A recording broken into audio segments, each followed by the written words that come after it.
Yeah, let's talk about. All right, what's poppin' party people? Back for another poppin' episode of Pop Talk. We want to wish you all a happy new year, happy 2024 before we jump into this content. This is your man, Professor Nims. I'm signing on with Coach Dave, Oh, my man, Boston Jared. peace, peace. All right.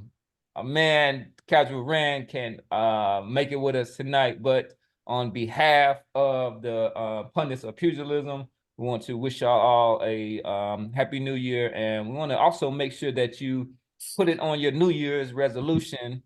Make sure that you like and subscribe to this channel. So we got a lot of content that we need to bring to you, and so we're not one of these phony fake channels. All of our stuff is verified and legit and ready to go.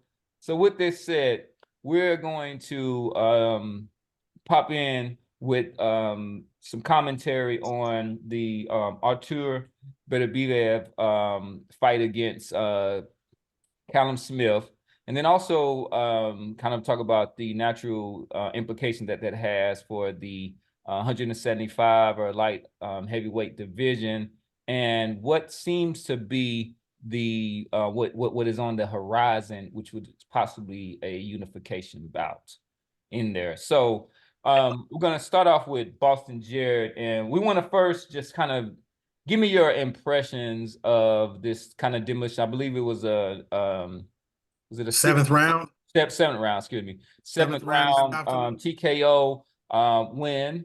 A very compassionate Buddy McGirt stood on the apron and Man, go. great. Yeah, he's the real champ. I mean, shout out to Buddy McGirt. I'm glad you said that, Cam, because I meant to shoot a message out in our group text that night when it happened, but it ended a little bit late. Shout out to Buddy McGirt, man, who did not let that fight go a second longer than it needed to go. Buddy McGirt, who's already lost a fighter in the ring in Maxim Dadashev, I believe, was the fighter who he lost last year or 2 years ago. Mhm. Shout out to Buddy McGirt, man. He did not waste it. He saw Callum Smith go down that second time. He jumped right in. He jumped right in because the ref was prepared to let that fight go, which was surprising to me. But yeah, shout out to Buddy McGirt. But listen, I thought that this was going to be Beterbiev's most challenging fight at 175 pounds since the Vosdick fight. Mhm. I had been impressed with how Callum Smith had looked. And again, look, Callum Smith hadn't beaten world beaters, no future Hall of Fame guys at 175 pounds. He looked much fresher. He looked much sharper after moving up from 168 pounds. It was very, very clear to me that Callum Smith was depleting himself to make that 168-pound limit. He's a big guy at 6'3" and some change, long arms. I saw in the John Ryder fight that this guy was he just not was depleting himself to make the weight. And then again in that Canelo fight, not saying the fight would have ended any differently, but Callum Smith was not 100% for that fight. Moves up to 175 pounds, brings on Buddy McGirt as his lead trainer, and looked much, much different, looked much sharper, looked stronger. And I really thought that this was going to be Beterbiev's most challenging fight since the Vosdick fight. And man, it wasn't. And look, Callum Smith, I think, credit to him, I think he did as good of a job as he could have done. Unfortunately for Callum Smith, man, he really, and we had talked about this before we started recording. His super Street Fighter move, like his M Bison move, is that catch left hook. Yeah. And for a guy that's 6'3" and some change with long arms, for the hook to be your main weapon, it means you're giving up a significant amount of reach and length that you could be using to keep a guy like Beterbiev off of you. It was clear as day that he was trying to set that catch left hook up. Beterbiev and his team were ready for it. They didn't overcommit. Beterbiev was very, very patient. He was very, very judicious when he committed, how he committed, and what punch he used. And Callum Smith was never, ever able to land that catch left hook upstairs. He was able to land a couple of hooks to the body that I thought might have got Beterbiev's attention, like a 6 and a 7. He landed downstairs, but I really don't think that Beterbiev was too concerned with those shots. He proceeded business as usual and just began to just break Callum Smith apart piece by piece. Callum Smith, who looked several pounds bigger than Beterbiev on fight night. I'm not sure what they both weighed in at. Callum Smith looked very, very close to cruiserweight that night, man. And the way he was affected by some of those punches, man, it's frightening how the punching power of this guy Beterbiev, man. Frightening punching power, man. And again, hat goes off. I felt bad. Callum Smith was absolutely crushed in the corner. I don't know if you guys saw him at the end of the fight. They didn't even interview Callum Smith, man. He looked like he was just gutted, as they would say in Liverpool, England. He was absolutely gutted at the end of that fight. He was inconsolable. And I think that this fight psychologically is going to take more of a toll on Callum Smith than any kind of than the physical part, man. He's really going to have to, Buddy McGirt is really going to have to play the psychologist to get Callum Smith out of the psychological rut that I think he might be in after this fight. Well, one thing to note is that Callum Smith had never even been knocked down, knocked out. He had never even touched the canvas. I heard I know as a pro, but I heard even as an amateur, he had never even been knocked down. So just the realization that there is somebody out there that is that powerful that can not only put you down but put you out. And then his even throughout the fight, his face was just, because started falling apart. Yeah, his face was falling apart. And this is we talked about, it's probably one of the most powerful arm punches that we've seen since a young Joe Foreman, right? This is not somebody who is George Foreman. Yeah. What did I say? Joe Foreman? Yeah, a young Joe Foreman. I don't know if he got a cousin or something named Joe. Yeah. I don't know. Yeah, so yeah, with that said, this is not somebody who's right. So we know Deontay Wilder, he really kind of generates his power from his whole body and gets that leverage into it. Archer Beterbiev, he doesn't have to do any of that. I mean, chopping shots, arm shots, up close, in the pocket, medium range, long range. You're not safe anywhere. You're not safe anywhere at any range from this guy. You are never, ever safe from this guy. One thing I want to jump back to, be honest and objective here. Callum Smith is a guy who's coming up in weight, one, despite having a very, very large frame. Two, Callum Smith is not a guy that's really been in the ring with any punchers of note. I think George Groves, John Ryder, Hassan Indown. Well, he wasn't there with a Canelo Alvarez, and I'm glad. It's funny. It's a good point, and that's a fair point. He wasn't there with Canelo Alvarez, and he took every single punch that Canelo Alvarez had to offer. However, he was in survival mode most of that fight. Didn't really open up. Didn't really give Canelo much of an opportunity to punch in between shots or land a well-timed counter. The fight played out differently, if I'm being honest, but still, it's a fair point you bring up. And it's not been a good few months for the Smith family, the Smith fighting family, because his brother was kind of unceremoniously knocked out by Chris Eubank Jr. just a few months earlier. That's right. So Coach Dave, what are your initial thoughts on that? Right. So I think initially when looking at the eye test, if you're not really kind of honing in on the little subtle things that he's doing, you may be kind of fooled into thinking that this is a very kind of primitive and even rudimentary boxer. But I mean, how would you kind of rate his skills? Right. All right. So, so so the guy's strong. I'm talking, Beterbiev is strong. I agree with everything in terms of what Boston said about it, man. But I'm not giving this guy's boxing skills any superior high markings. What I will say though is that where I will give his boxing skills a high marking exponentially is as I was watching this fight, and in all fairness, maybe very few of the other times I've watched Beterbiev, what I noticed in this Callum Smith fight though is that, man, something about his boxing skill changes, man. Like the minute he think he got you hurt, it's like it shoots up. I see him being patient.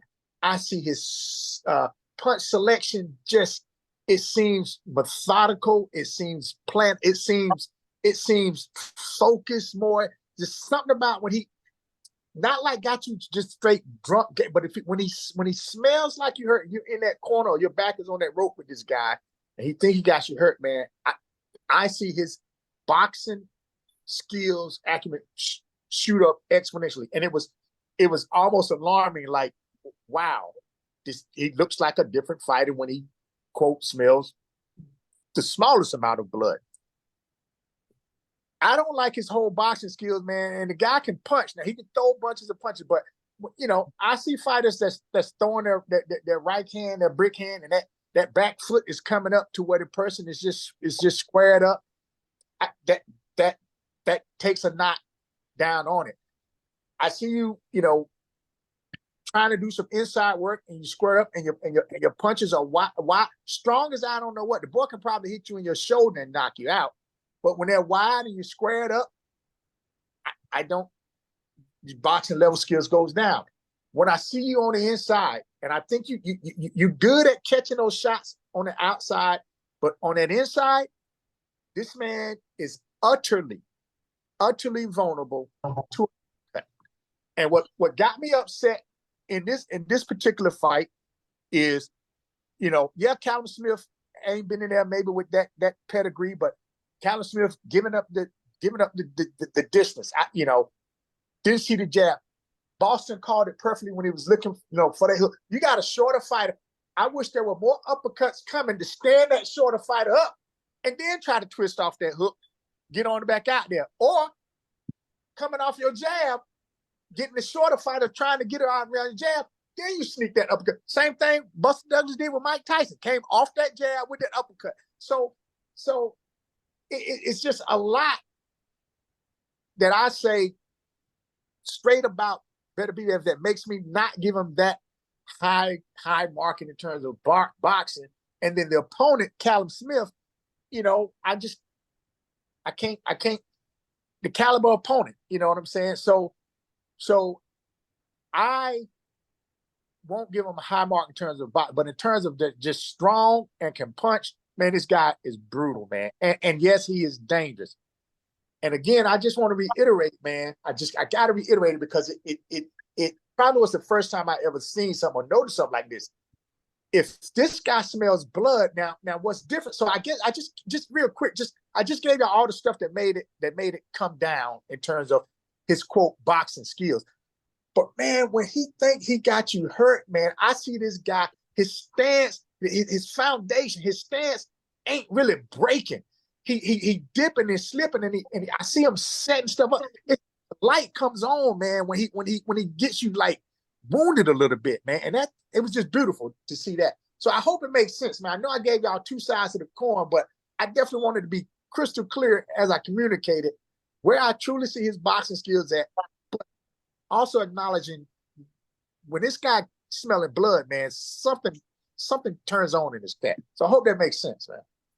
Yeah. The one thing, oh, go ahead, Cam.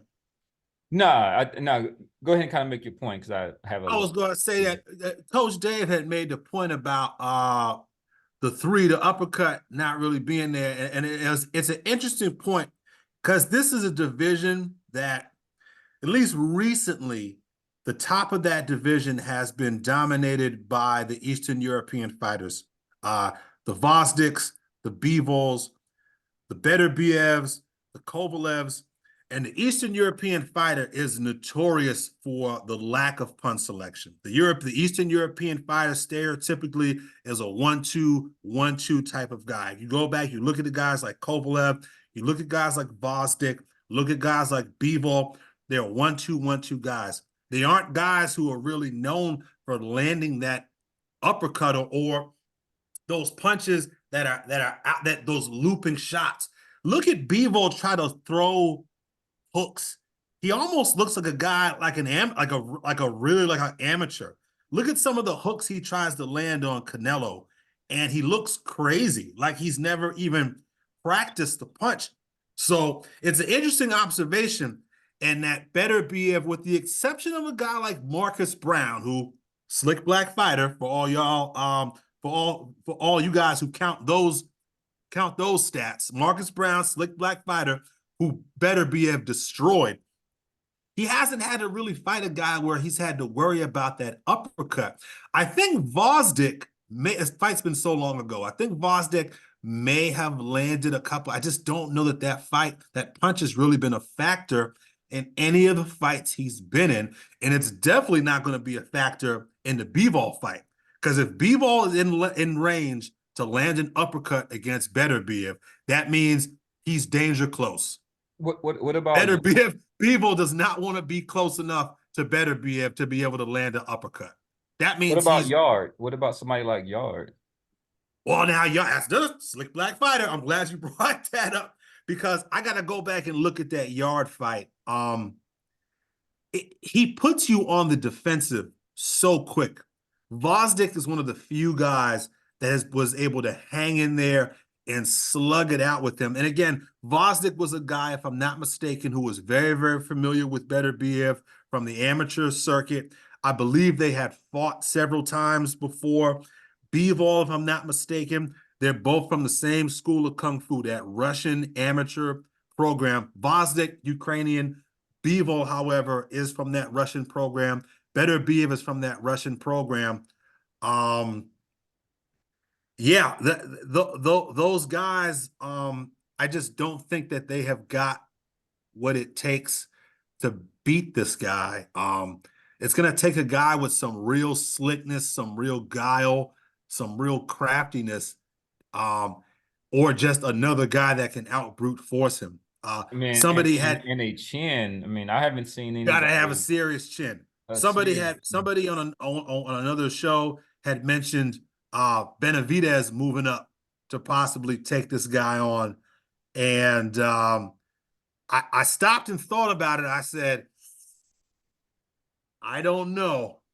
I don't know. That's definitely an interesting fight. It's definitely an interesting fight. Benavidez has never been in the ring with somebody his size. Never been in the ring with somebody his size. I don't know, but did we want to talk? It looks like this Bivol fight is signed, sealed, and delivered. Well, I don't think it's official until it is official, but I mean, both of these guys do want to fight. I actually thought that Bivol should have been at the fight. I thought he kind of missed a real opportunity to really kind of bring up some hype around this. With Beterbiev, he has a very strong local following in I guess Quebec, or like Montreal. I guess fight was in Quebec. Yeah, is his adopted home. I think he's struggling a little bit to gain the attention of some of the more kind of casual fans out there, and I'm not sure why, because this guy he has 20 wins, he has 20 knockouts, He's a two-time Olympian.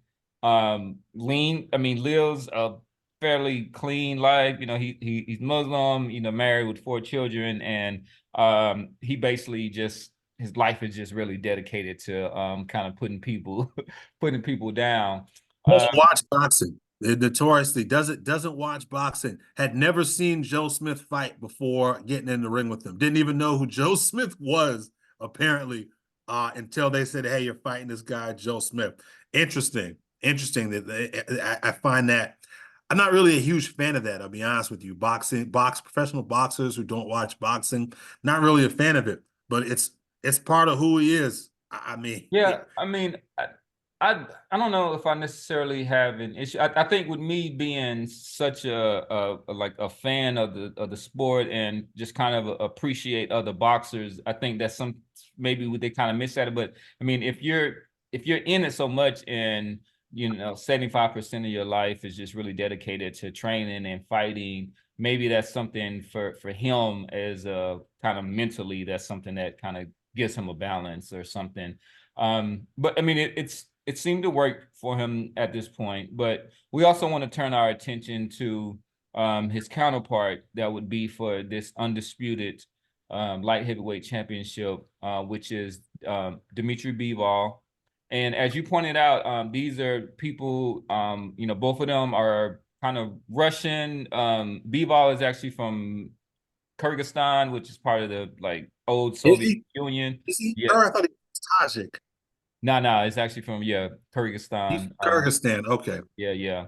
So, but they came under basically that same school of boxing. So both of them have a very kind of storied amateur career. Even though I don't think Bivol ever made it to the Olympics, but he does have other kind of world championships. And when you talked about on the opposite ends of the spectrum when it comes to their boxing styles, you can't get really where Beterbiev has 20 knockouts in his 20 fights. Bivol has 11 knockouts in his 22 fights, which is half of his fights. And I would say it's kind of safe to say he's probably got half the power of Beterbiev or whatnot. Small guy for the division, though. Small guy for the Yeah. division. I think it's worth pointing that out. He He's a is, guy and that probably should be fighting at 168. yeah, To me. and I will say that he has enough power to get other fighters respect. I would say that. Similar to when Floyd Mayweather kind of maxed out when it came to his weight divisions in the welterweight, and then he went on even to super welterweight. He wasn't really necessarily a powerful boxer at those weight divisions as he was as a lightweight and even as a super lightweight, but he had enough power to get your respect. Right? You can ask Oscar De La Hoya and a young Saul Alvarez. So I think that this is, to me, it is hard for me to pick this fight. I mean, my recency bias wants to go for a Beterbiev who has shown that, to me, he has the ability to break down any fighter. He has a kind of a subtle and nuanced attack. He breaks down the body, gets you to lower your hands. He doesn't go head hunting. He works behind the jab. His feet are heavy, but I think they're a little bit more educated than people may give him credit for. But with Bivol, you have a really, really dynamic, boxer puncher, and so to speak, kind of less emphasis on the puncher, but he's really a true boxer that really kind of works behind the 1-2, but will throw a high volume of punches, and he does have the ability to overwhelm his opponent, like not to the point where he's going to take his opponent out, but where it will greatly impact their offense. He frustrates guys. Very, Absolutely. very frustrating guys. He's constantly in and out of range. Yeah. Absolutely. So, Coach, from so we're gonna wait before we give our pundit picks. or whatnot. But right now, just initially, just kind of thinking about these fighters and their last two performances, where Bivol he took out was it London? Was it Lyndon Arthur. Lyndon Arthur? Yeah, London Arthur. He's from London, but yeah, Lyndon Arthur, which was a pretty like a systematic kind of beat down. And I will say that you were on the thread, you were giving him a lot of credit during that fight. So like I kind of recall you saying that well, you know, this is a different Bivol that we're seeing in the ring. And you were actually kind of talking about some of the more, like some of the hooks and other punches that he was throwing with some bad intentions. So thinking about that, and with Beterbiev's latest performance, you know, who are you kind of leaning towards at this moment? It's kind of premature pundit pick. Yeah. So I'll say right now, I'll lean a little bit more towards Bivol. You know, number one, you know, kind of like what Boston said, man. This guy is just frustrating, man. You know what I'm saying? And if he can frustrate and fluster Canelo, who we know hits like a truck as well, then you know, I don't know who feet you would say is the best between Beterbiev and Canelo's, but you know, Bivol was in and out like a gnat, just frustrating this joker. Yeah. Now, what I said about Bivol is the same thing I have also was saying about Haney. It's just that, like, so I'm watching these two guys who are not really known to be punchers or whatever, and you know, I'm sitting here like something is going on in a camp where these guys are either, you know, they trying to throw punches with murderous intentions. Something is going on in this guy's camp. Now, with that said, so to answer your question, Bivol, man, I think this would be a fabulous fight, man. But if I don't think Bivol have to be perfect, Bivol have to be out of the way. And I personally think to gain any respect from just to stop Beterbiev coming forward, I do think that the punch to shake up this big juggernaut is an uppercut, possibly followed by a hook. Then let's get going. You know, I think the punch to tenderize or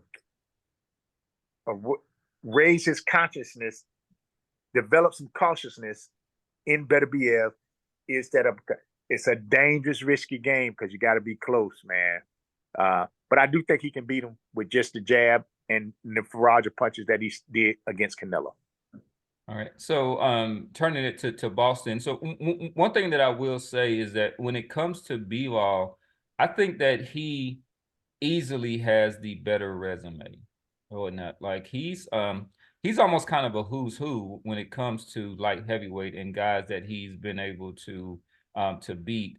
Guys such as Sullivan Barrera, Isaac Chilamba, John Pascal, Joe Smith, Gilbert Castillo Rivera, Saul Alvarez, Gilberto Ramirez, even with London Arthur. This guy, I mean, that's pretty much a who's who when it comes to, you know, those in the know.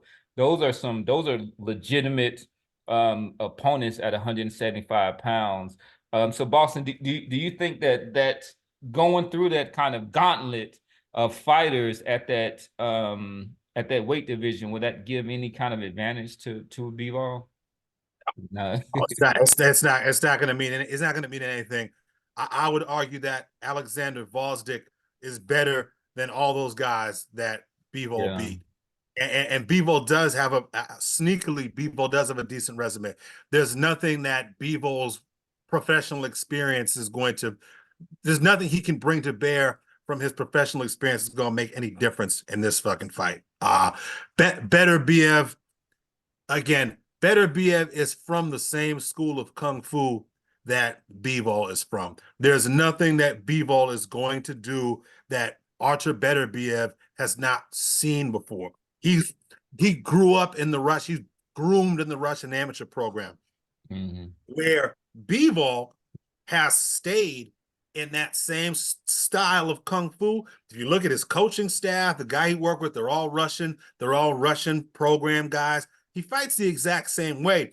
You look at Beterbiev. Beterbiev has actually taken on, he's been working with John Scully, the old American. I believe John Scully fought at light heavyweight or cruiserweight from back in the day. He's adapted, he's added different tools to his toolkit. Guy like Bivol, pretty much the same guy that he was as an amateur.